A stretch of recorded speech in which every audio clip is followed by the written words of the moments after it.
Mazmur 91. Dalam lindungan Allah. Orang yang duduk dalam lindungan yang maha tinggi dan bermalam dalam naungan yang maha kuasa akan berkata kepada Tuhan, tempat perlindunganku dan kubu pertahananku, Allahku yang kupercayai. Sungguh, dialah yang akan melepaskan engkau dari jerat penangkap burung, dari penyakit sampar yang busuk. Dengan kepaknya ia akan menuruni engkau, di bawah sayapnya engkau akan berlindung. Kesetiaannya ialah perisai dan pagar tembok. Engkau tak usah takut terhadap kedahsyatan malam, terhadap panah yang terbang di waktu siang, terhadap penyakit sampar yang berjalan di dalam gelap, terhadap penyakit menular yang mengamuk di waktu petang. Walau 1.000 orang rebah di sisimu dan 10.000 di sebelah kananmu, tetapi itu tidak akan menimpamu. Engkau hanya menontonnya dengan matamu sendiri dan melihat pembalasan terhadap orang-orang fasik. Sebab Tuhan ialah tempat perlindunganmu, yang maha tinggi telah kau buat tempat perteduhanmu. Malapetaka tidak akan menimpa kamu, dan tulah tidak akan mendekat kepada kemahmu. Sebab malaikat-malaikatnya akan diperintahkannya kepadamu untuk menjaga engkau di segala jalanmu. Mereka akan menatang engkau di atas tangannya, supaya kakimu jangan terantuk kepada batu.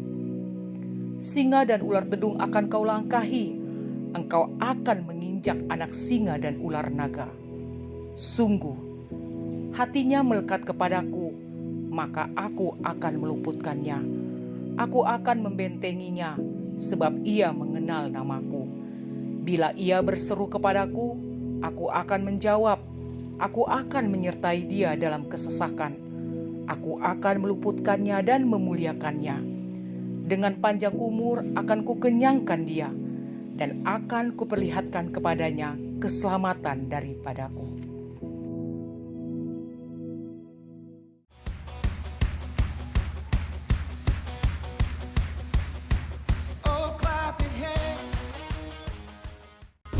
Berikut pengumuman untuk sepekan ke depan. Doa pagi diadakan setiap hari Senin sampai Sabtu pukul 5.30 lewat aplikasi Zoom Meeting dengan link sebagai berikut. Call diadakan setiap hari Jumat pukul 19.30 lewat aplikasi Zoom Meeting dengan link sebagai berikut. Ibadah onsite diadakan setiap hari Minggu pukul 13.00 di gedung Function Hall Basura City dengan mengikuti tata cara yang berlaku. Pelayanan jemaat seperti baptisan, penyerahan anak, pernikahan, kunjungan ke jemaat dapat diinfokan melalui Sekretariat GBI Basura City di nomor atau email berikut. Terima kasih atas perhatiannya. Tuhan Yesus memberkati.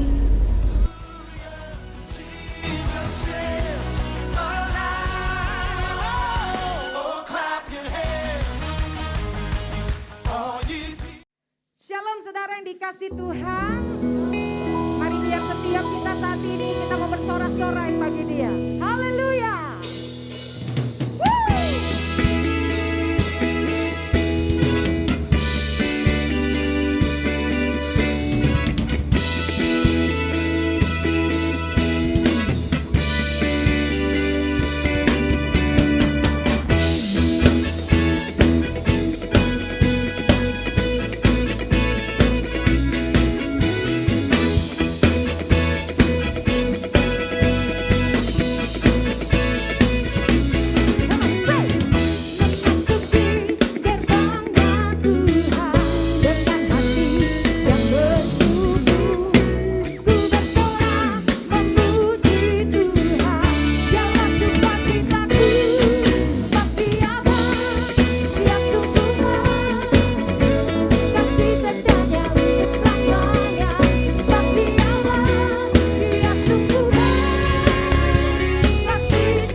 Bapak Ibu Saudara, sebentar kita akan membacakan untuk deklarasi Pentakosta ketiga. 1. Pentakosta ketiga adalah pencurahan Roh Kudus yang dahsyat di zaman ini, melebihi yang terjadi di Azusa Street. 2. Pentakosta ketiga akan mengakibatkan penuaian jiwa yang terbesar dan yang terakhir sebelum Tuhan Yesus datang kembali. 3. Pentakosta ketiga akan membangkitkan generasi Yeremia, yaitu anak-anak muda yang dipenuhi Roh Kudus, cinta mati-matian kepada Tuhan Yesus, tidak kompromi terhadap dosa, dan akan bergerak untuk memenangkan jiwa. 4. Pentakosta ketiga lahir di Indonesia yang bergerak ke bangsa-bangsa. Gerakan ini dari timur ke barat dan akan kembali ke Yerusalem. 5. Pentakosta ketiga akan memberikan kuasa untuk menyelesaikan amanat agung Tuhan Yesus. Dan setelah itu Tuhan Yesus datang kembali. Thank you Jesus.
Saat ku berharap, kini aku berserah. Ada rancangan-Mu bagiku, ku ikuti panggilan-Mu, ku kan setia sampai akhir hidupku.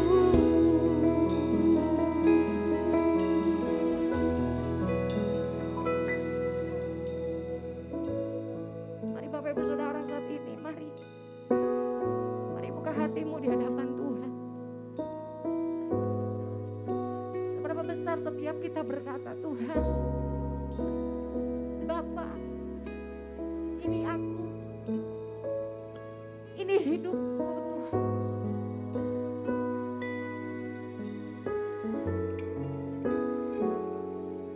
Pakai hidupku Tuhan, pakai hidupku Tuhan. Aku mau setia sampai akhirnya.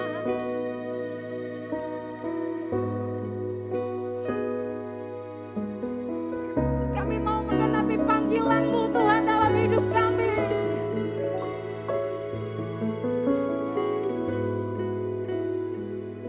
Biar mata kami terus tertuju kepada-Mu Tuhan.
kami Tuhan,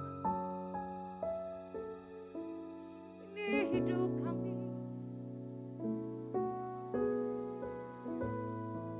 Yes Lord. Mari terus penuhi kami Tuhan dengan hadirat-Mu. Mari terus penuhi kami Tuhan dengan kasih-Mu. Terus penuhi kami dengan urapan-Mu. Oh Yesus, kami menyembah-Mu. Shekerelebo ralamasante, oh ralamase, hiaralambo ralamase.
kami percaya, waktu kami memuji menyembah-Mu, sesuatu terjadi dalam hadirat-Mu. Oh Yesus kami, Jesus, kuasa-Mu dicurahkan, kasih-Mu mengalir Tuhan. Thank you God, we thank you Lord. Oh we thank you Holy Spirit. We thank you God, we thank you Jesus. We want more, we want more. Terus tenggelamkan kami dalam hadirat Tuhan. Sebab itu yang kami perlukan Tuhan dalam hidup kami. Mari saat ini, Bapa, mari bicara buat kami pribadi lepas pribadi Tuhan melalui hamba-Mu. Sampaikan apa yang menjadi kerinduan-Mu, sampaikan apa yang menjadi isi hati-Mu Tuhan buat setiap kami. Firman-Mu meneguhkan hati kami, mengubah hidup kami Tuhan. We thank you Jesus. We thank you Lord God. Terima kasih Tuhan. Di dalam nama Tuhan Yesus, haleluya. Amin. Amin.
Shalom semuanya.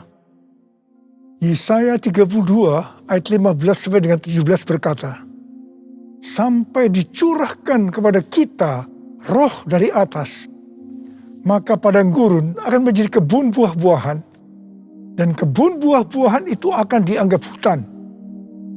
Di padang gurun selalu akan berlaku keadilan, dan di kebun buah-buahan akan tetap ada kebenaran. Di mana ada kebenaran, di situ akan tumbuh damai sejahtera. Dan akibat kebenaran ialah ketenangan dan ketentraman untuk selama-lamanya. Sesuai dengan Yesaya 32 ayat 15 yang berkata, sampai dicurahkan kepada kita roh dari atas, maka padang gurun akan berubah menjadi kebun buah-buahan. Ini bisa diartikan bahwa orang Kristen padang gurun akan menjadi orang Kristen kebun buah-buahan hanya kalau ada pencurahan roh dari atas. Jadi, hanya kalau ada pencurahan roh dari atas, maka orang Kristen padang gurun akan berubah menjadi orang Kristen kebun buah-buahan. Dikatakan bahwa di padang gurun selalu berlaku keadilan. Sedangkan di kebun buah-buahan tetap ada kebenaran. Jadi, tanda bahwa seseorang itu Kristen padang gurun adalah kalau selalu memberlakukan keadilan. Sedangkan kalau orang itu adalah Kristen kebun buah-buahan, selalu melakukan kebenaran. Gigi ganti gigi, mata ganti mata. Ini adalah keadilan. Tetapi Tuhan Yesus berkata, janganlah kamu melawan orang yang berbuat jahat kepadamu, melainkan siapapun yang menampar pipi kananmu, berilah juga kepadanya pipi kirimu. Kalau ada orang yang hendak mengadukan engkau karena mengingini bajumu, serahkanlah juga jubahmu. Dan barang siapa yang memaksa engkau berjalan sejauh 1 mil, berjalanlah bersama dia sejauh 2 mil. Ini adalah kebenaran. Kasihilah sesama manusia dan bencilah musuhmu. Ini adalah keadilan. Tetapi Tuhan Yesus berkata, kasihilah musuhmu dan berdoalah bagi mereka yang menganiaya kamu. Ini adalah kebenaran. Kalau kita melakukan kebenaran, maka kita akan mengalami damai sejahtera, ketenangan, dan ketentraman untuk selama-lamanya. Bukankah ini yang kita cari selagi masih ada di dalam dunia ini? Karena itu kita harus selalu berdoa. Curahkan Roh Kudus-Mu ya Tuhan. Penuhi aku dengan Roh-Mu, supaya aku selalu melakukan kebenaran. Seperti yang dikatakan dalam Yohanes 4 ayat 23 dan 24. Bahwa Allah itu roh. Dan barang siapa menyembah dia, harus menyembahnya dalam roh dan kebenaran. Karena itu, Bapa menghendaki, Bapa mencari penyembah-penyembah benar, yaitu mereka yang menyembah Bapa dalam roh dan kebenaran. Ingat, jangan sampai kita menyembah Bapa dalam roh dan keadilan. Bukan rahasia lagi bahwa ada orang-orang yang berbahasa roh, tetapi mereka adalah Kristen padang gurun yang selalu memberlakukan keadilan. Hatinya kotor oleh kemarahan, oleh sakit hati, oleh kepahitan. Ini bukan penyembah-penyembah benar. Ini bukan penyembah-penyembah yang dikehendaki oleh Bapa.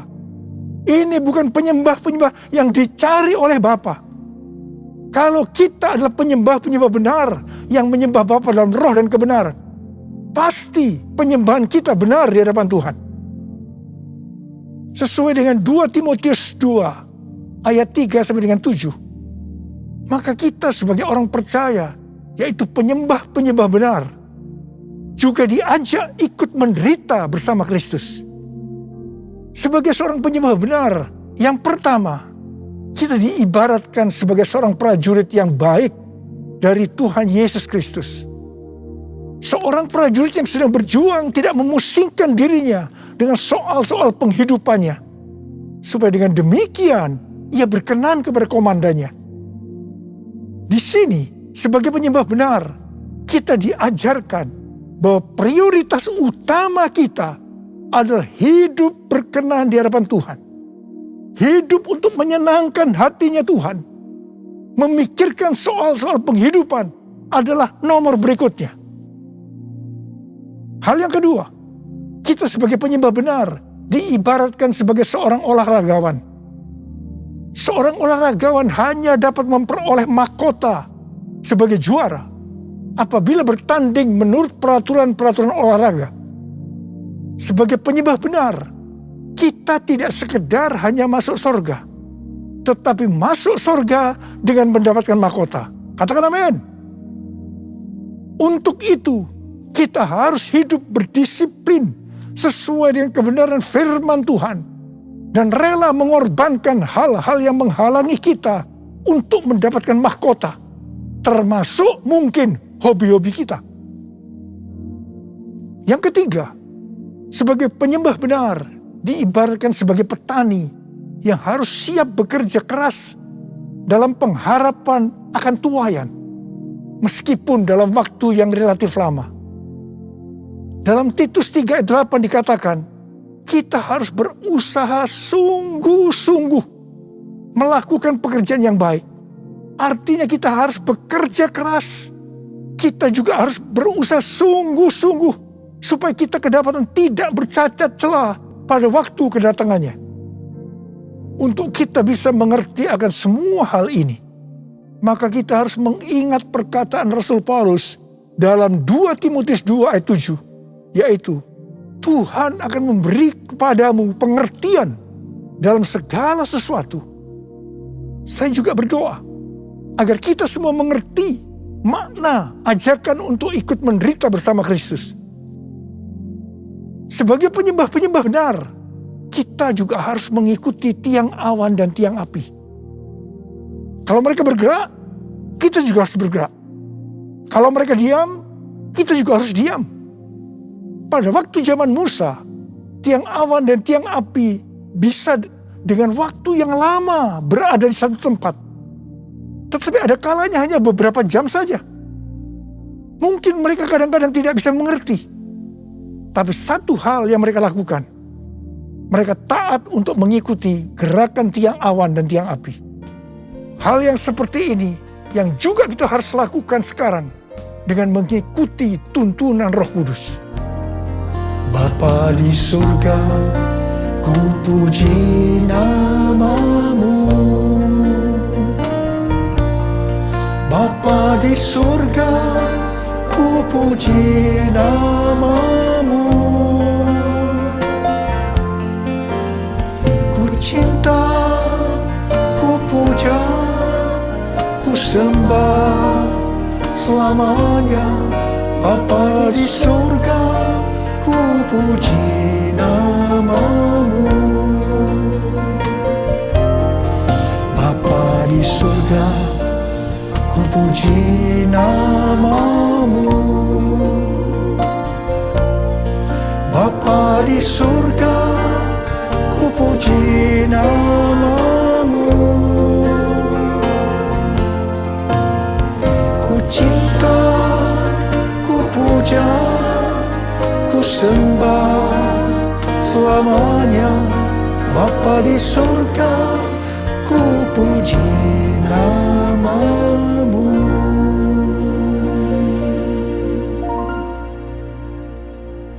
Kalau kita melihat keadaan manusia di akhir zaman, seperti yang dituliskan dalam 2 Timotius 3 ayat 1 sampai dengan 5, ternyata hal itu sekarang sedang digenapi. Dikatakan, ketahuilah bahwa pada hari-hari terakhir akan datang masa yang sukar. Manusia akan mencintai dirinya sendiri dan menjadi hamba uang. Mereka akan membual dan menyombongkan diri. Mereka akan menjadi pemfitnah. Mereka akan berontak terhadap orang tua dan tidak tahu berterima kasih. Tidak memperdulikan agama. Tidak tahu mengasihi. Tidak mau berdamai. Suka menjelekkan orang. Tidak dapat mengekang diri. Garang. Tidak suka yang baik. Suka mengkhianat. Tidak berpikir panjang. Berlagak tahu. Lebih menuruti hawa nafsu daripada menuruti Allah. Secara lahiriah, mereka menjalankan ibadah mereka. Tetapi pada hakikatnya, mereka memungkiri kekuatannya. Jauhilah mereka itu. Mereka ini adalah orang-orang Kristen padang gurun.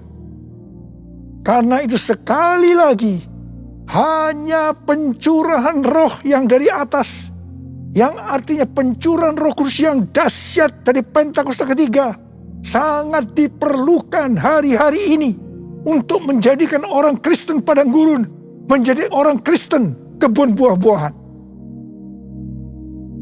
Buku yang ditulis oleh Michael L. Brown yang diterbitkan pada tanggal 19 Oktober 2021 yang lalu dengan judul Revival or We Die. A Great Awakening is our only hope. Kebangkitan atau kita mati. Kebangunan besar adalah harapan kita satu-satunya. Buku ini berbicara tentang keadaan kekristenan di Amerika. Kesimpulan dari buku ini adalah sebagai berikut. Amerika diambang kehancuran. Harapan satu-satunya adalah lawatan kuasa dan hadirat Allah. Dr. George Barna merilis hasil survei tentang anak muda di Amerika pada tanggal 6 Juni 2021. Dikatakan bahwa pelayanan Kristen yang dipraktikkan oleh gereja dalam 5 dekade terakhir tidak akan efektif untuk generasi anak-anak muda yang disebutkan sebagai generasi yang berbeda. Mereka ini tidak peduli terhadap bangsa Amerika. Meragukan sejarah dan fondasi bangsa. Mereka mahir dalam teknologi, bebas secara seksual, labil emosinya, dan campur aduk kerohaniannya. Melihat semua ini, sekali lagi saya katakan, perlu adanya pencurahan roh dari atas, yaitu pencurahan yang dahsyat dari Roh Kudus di era Pentakosta ketiga ini. Kita patut bersyukur bahwa Tuhan membuat APT, yaitu Azusa Street Prayer Tower di Los Angeles, Amerika Serikat, yang akan terus berdoa supaya pencurahan Roh Kudus yang dahsyat dari Pentakosta ketiga terjadi. Izin penggunaan tempat untuk APT sudah keluar. Haleluya. Sekarang kita sedang mengajukan izin renovasi gedung. Ku mau selalu bersyukur, selalu bersyukur. Kau Tuhan yang setia, yang selalu menopang. Ku mau selalu bersyukur, selalu bersyukur. Kau Bapa-Ku yang setia. Ku mau selalu bersyukur, selalu bersyukur. Kau Tuhan yang setia, yang selalu menopang. Ku mau selalu bersyukur, selalu bersyukur. Kau Bapa-Ku yang setia. Kau Bapa-Ku yang setia. Pada waktu murid-murid Tuhan Yesus menantikan pencurahan Roh Kudus di kamar loteng Yerusalem, di mana disebutkan sebagai Pentakosta yang pertama, dikatakan dalam Kisah Para Rasul 1 ayat 14 bagian A, bahwa mereka semua bertekun dengan sehati dalam doa bersama-sama. Artinya mereka berdoa, memuji dan menyembah Tuhan dalam unity siang dan malam. Ini adalah prinsip restorasi Pondok Daud. Ini adalah prinsip menara doa. Setelah 10 hari mereka melakukan itu, Roh Kudus dicurahkan. Mereka dipenuhi Roh Kudus dengan tanda awal berbahasa roh. Setelah itu mereka dipakai Tuhan Yesus untuk melakukan amanat agung. Hari-hari ini, di era Pentakosta ketiga, kita harus melakukan hal yang sama, yaitu berdoa, memuji dan menyembah Tuhan dalam unity siang dan malam, supaya pencurahan Roh Kudus yang dahsyat dari Pentakosta ketiga terjadi, sehingga amanat agung selesai, dan setelah itu Tuhan Yesus datang kembali. Saya mempunyai kesaksian bagaimana dengan melalui unity terjadi gerakan doa yang mengakibatkan kebangunan rohani yang dahsyat.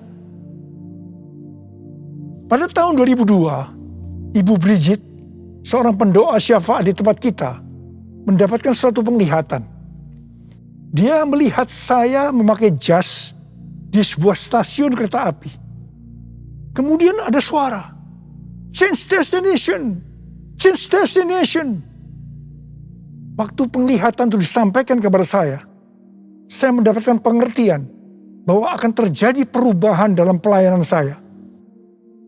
Ketika saya sedang bertanya-tanya kepada Tuhan tentang hal ini, tiba-tiba saya merasakan bahwa kemuliaan Tuhan yang membuat kita menjadi satu sesuai dengan Yohanes 17 turun ke atas saya. Apa yang saya alami?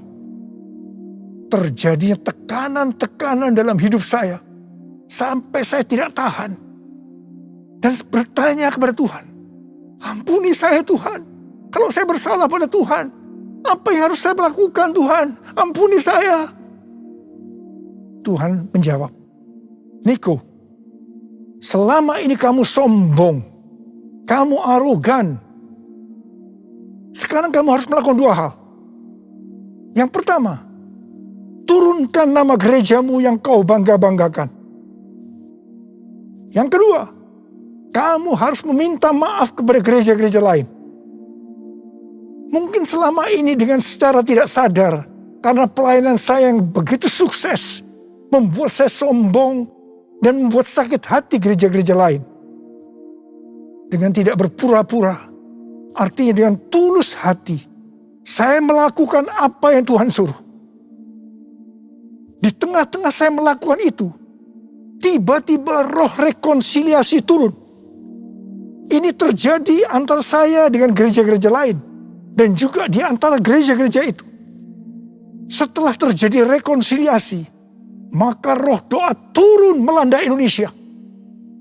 Saya ingat bagaimana para pemimpin gereja sering berkumpul untuk berdoa bersama-sama. Rumah-rumah doa yang tadinya hanya berada di beberapa kota saja, tiba-tiba menjadi ratusan kota. Tahun 2003 diadakan NPC, yaitu National Prayer Conference di Gelora Bung Karno. Yang mana ini belum pernah terjadi di Indonesia. Pada waktu terjadi gerakan doa itu, tiba-tiba saya sakit alergi. Saya tidak bisa makan makanan yang enak, sebab banyak bumbu-bumbu makanan yang tidak bisa saya makan. Tiba-tiba Tuhan itu berkata kepada saya, "Kamu sedang puasa Daniel." Oh, jadi rupanya puasa Daniel itu artinya makan makanan yang tidak sedap atau tidak enak. Setelah Daniel berpuasa 21 hari, malaikat Tuhan datang kepadanya untuk memberitahukan apa yang akan terjadi pada bangsa Israel. Saya merasakan bahwa Tuhan juga akan berbicara kepada saya tentang Indonesia.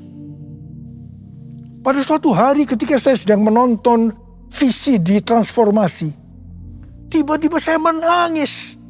Dan tiba-tiba Tuhan berkata kepada saya, Indonesia akan mengalami transformasi. Setelah kejadian itu, saya mulai sering memperkatakan bahwa Indonesia akan mengalami transformasi. Ternyata yang mendapatkan bahwa Indonesia akan mengalami transformasi bukan saya saja, tetapi hamba-hamba Tuhan yang lain juga mendapatkan hal yang sama. Di tengah-tengah doa untuk terjadinya transformasi, tiba-tiba pada tahun 2004, kita dikejutkan oleh bencana tsunami yang melanda Aceh, di mana lebih dari 200.000 orang yang meninggal. Tidak hanya itu, tetapi di beberapa tempat terjadi bencana alam, seperti gempa bumi yang hebat. Selain itu, orang-orang miskin juga bertambah banyak. Saya berkata kepada Tuhan, katanya Indonesia mengalami transformasi. Tetapi mengapa terjadi hal-hal yang seperti ini? Tuhan tidak menjawab. Tetapi yang pasti, banyak orang yang bertobat. Ini adalah suatu kebangunan rohani. Kan ada kebangkitan yang besar. Kan ada pemulihan di negeri kami.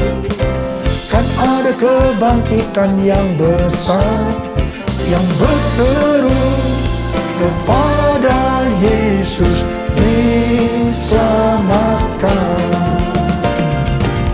Kan ada kebangkitan yang besar, kan ada pemulihan di negeri kami.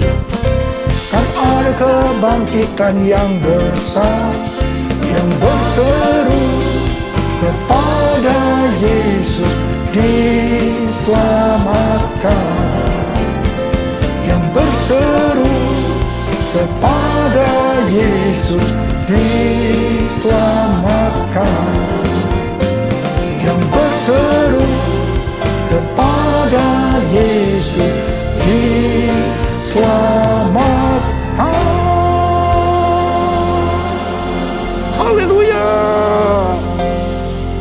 Hari-hari ini kita sedang memasuki era Pentakosta ketiga, di mana kita sedang menunggu pencurahan Roh Kudus yang dahsyat dari Pentakosta ketiga, yang akan mengakibatkan penuaian jiwa yang terbesar dan yang terakhir sebelum Tuhan Yesus datang kembali.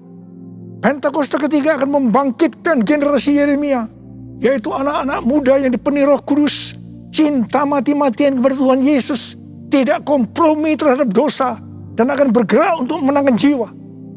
Pentakosta ketiga akan memberikan kuasa untuk menyelesaikan amanat agung. Kita yang merindukan hal ini terjadi, maka kita harus melakukan seperti yang terdapat dalam Kisah Para Rasul 1 ayat 14a tadi, yaitu berdoa, memuji, dan menyembah Tuhan dalam unity siang dan malam. Ini adalah prinsip restorasi Pondok Daud. Ini adalah prinsip menara doa. Seperti yang kita alami pada zaman transformasi Indonesia. Maka pada zaman ini, Tuhan meminta agar gerejanya menjadi satu. Gerejanya unity. Kalau pada saat itu gereja GBI Gatot Subroto yang dipakai untuk rekonsiliasi di antara gereja-gereja sehingga terjadi unity, maka hari-hari ini hal yang serupa Tuhan meminta agar gereja-gereja tidak hanya memikirkan dirinya sendiri seperti yang saya lakukan pada waktu itu, di mana saya diminta untuk meminta maaf sehingga terjadi rekonsiliasi. Seperti yang terdapat dalam 1 Korintus 10 ayat 23 dan 24 yang berkata, segala sesuatu diperbolehkan, benar, tapi bukan segala sesuatu berguna. Segala sesuatu diperbolehkan, benar, tapi bukan segala sesuatu membangun. Jangan seorang pun yang mencari keuntungannya sendiri, tetapi hendaklah tiap-tiap orang mencari keuntungan orang lain. Biarlah kita sebagai gereja Tuhan melakukan ini. Jadi, kita sebagai gereja Tuhan harus sering mengoreksi diri. Apakah yang kita lakukan sesuai dengan kehendak Bapa yang di sorga, yang menghendaki agar kita menyelesaikan amanat agung? Penuaian jiwa yang terbesar dan yang terakhir ini akan terjadi kalau gereja-gereja Tuhan unity. Gereja-gereja Tuhan menjadi satu sehingga roh doa turun. Semua ini akan mengakibatkan pencurahan Roh Kudus yang dahsyat dari Pentakosta ketiga terjadi. Mari saya ajak saudara untuk mengangkat tangan. Kita nyanyikan sama-sama. Satukan kami ya Tuhan bersama dengan tali yang tak putus. Satukan kami ya Tuhan bersama dengan kasih sempurna. Allah kami satu, Raja pun satulah. Tubuh Kristus satu, sebab itu ku nyanyi.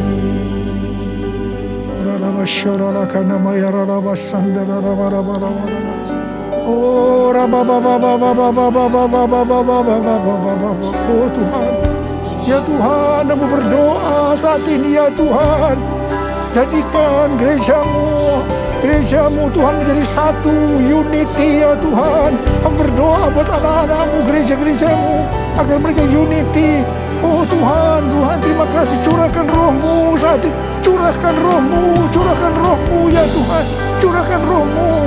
Akan membuat hati kami menjadi lembut ya Tuhan.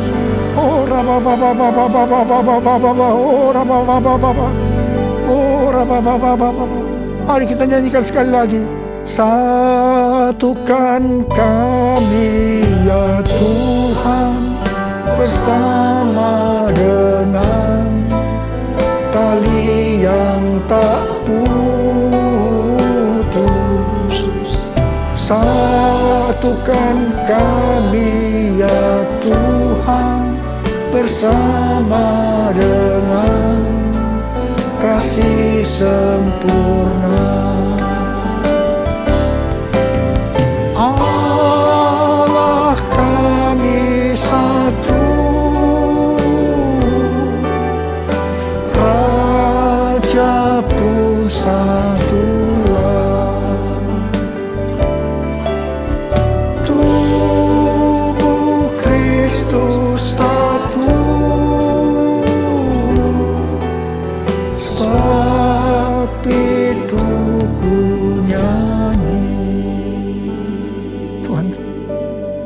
Yesus. Tuhan Yesus, Engkau baik. Tuhan Yesus, Engkau baik. Terima kasih. Terima kasih buat pesan-pesan-Mu kepada kami semua. Terima kasih ya Tuhan. Terima kasih. Terima kasih. Dalam nama Yesus berdoa. Terima kasih. Amin. Saudara-saudara, kita akan masuk dalam perjamuan kudus. Kita akan mengingat ayat ini. Sebab setiap kali kamu makan roti ini dan minum cawan ini, kamu memberitakan kematian Tuhan sampai Ia datang. Perjamuan kudus adalah perjamuan Tuhan Yesus sendiri. Setiap kali kita masuk dalam perjamuan kudus, Tuhan Yesus selalu berkata, biarlah ini menjadi peringatan akan aku. Karena itu mari arahkan hati kita kepada kebaikan Tuhan. Untuk mengingat kebaikan Tuhan. Supaya kita lebih mengasihi Tuhan Yesus. Supaya kita lebih mengasihi satu dengan yang lain. Mari tundukkan kepala. Bapa, siapakah kami sebelum kami mengenal Engkau? Kami semua orang berdosa. Upah dosa adalah maut, mati. Tapi Engkau yang tidak berdosa telah dijadikan dosa oleh karena kami semua.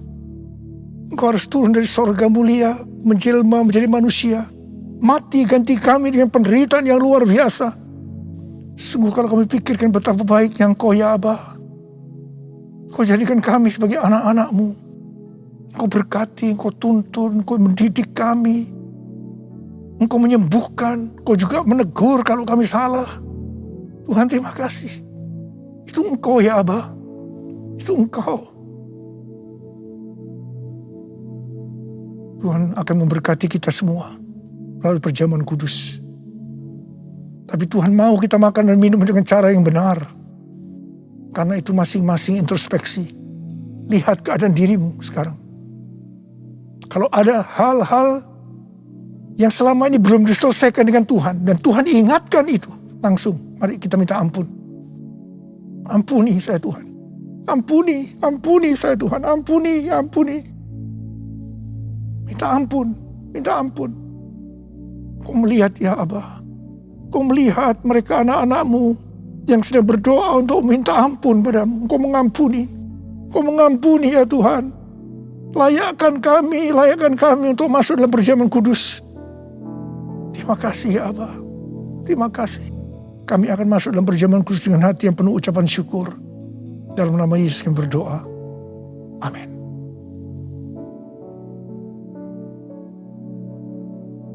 Mari.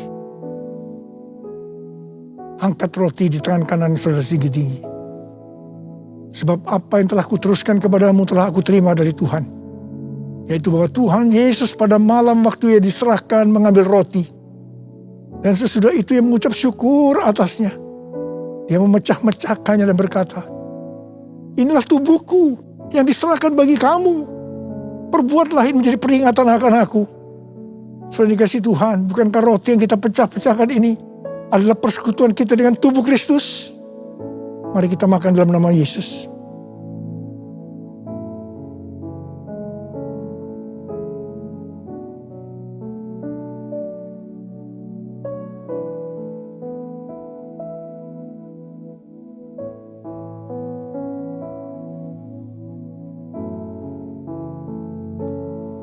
Mari angkat cawan di tangan kanan saudara tinggi-tinggi. Demikian juga Ia mengambil cawan sesudah makan lalu berkata, cawan ini adalah perjanjian baru yang dimeteraikan oleh darahku. Perbuatlah ini setiap kali kamu meminumnya menjadi peringatan akan aku. Dan dikasih Tuhan, bukan cawan pengucapan syukur. Yang atasnya kita ucapkan syukur adalah persekutuan kita dengan darah Yesus. Mari kita minum dalam nama Yesus.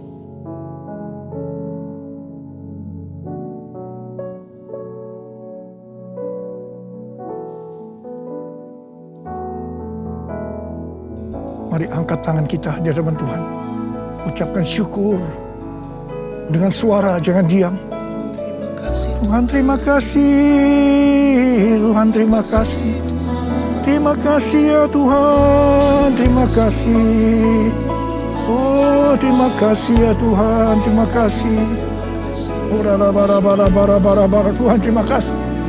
Tuhan terima kasih. Tuhan terima kasih. Terima kasih. Hamba berdoa buat anak-anak-Mu. Ya Tuhan, kalau ada yang sakit, Engkau yang menyembuhkan mereka. Tuhan, mereka mempunyai bermacam-macam masalah. Engkau yang tolong mereka.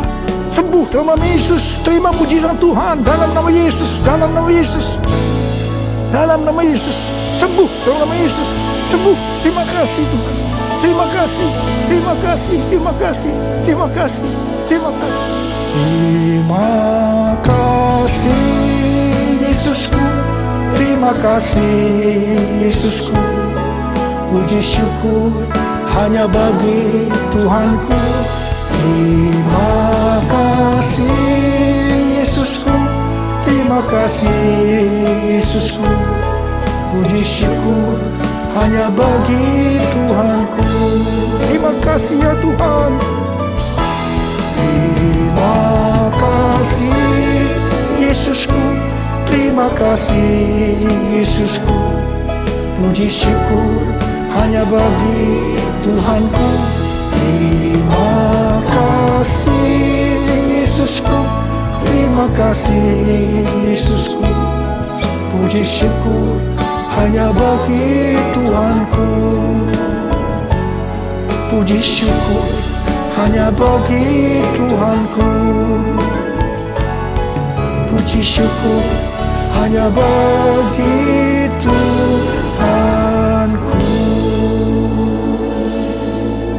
Terima kasih. Terima kasih Allah. Terima kasih. Terima kasih. Terima kasih. Mari angkat tangan saudara, terimalah berkat Tuhan. Kasih karunia yang berlimpah-limpah daripada Allah Bapa dalam anak yang tunggal Yesus Kristus. Persekutuan yang manis dengan Roh Kudus menyertai saudara sekalian mulai hari ini. Sampai Tuhan Yesus datang menjemput kita di awan-awan dan bahkan sampai selama-lamanya. Yang percaya bersama-sama katakan, Amin. Tuhan Yesus berkati saudara.